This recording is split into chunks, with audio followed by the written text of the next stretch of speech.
Hello everyone, আমার channel my ফ্যামিলিতে তোমাদের সবাইকে অনেক অনেক স্বাগত। আজকে হারিয়ে যাওয়া একটি রেসিপি তোমাদের সাথে শেয়ার করছি, আর সেটি হলো কাঁচা তিলের টক। অনেকে আবার হাত অম্বলও বলে থাকে। মাত্র 2 মিনিট সময় লাগে, আর চুলায়ও বসাতে লাগে না। চাইলে ভাতের সাথেও খাওয়া যায়, আবার কয়েক টুকরো বরফের সাথে ড্রিঙ্কস হিসাবেও খাওয়া যায়।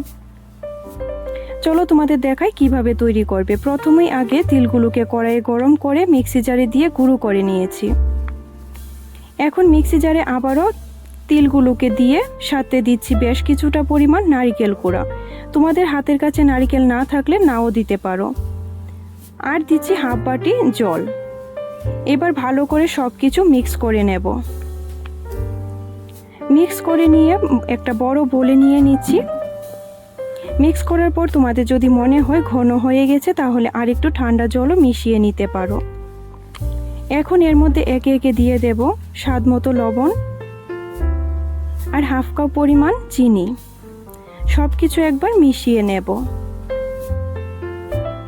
আর দিয়ে দেব 2 টেবিল চামচ পাতিলেবুর রস। সব কিছু আবার একবার মিশিয়ে নিচ্ছি। আর তোমরা চাইলে সাদা তিল দিয়েও টকটা তৈরি করতে পারো।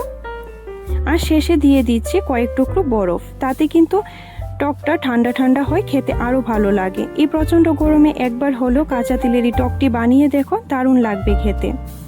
এবার আমি একটা গ্লাসে ঢেলে নিচ্ছি। তোমরা চাইলে ড্রিঙ্কস হিসাবেও খেতে পারো।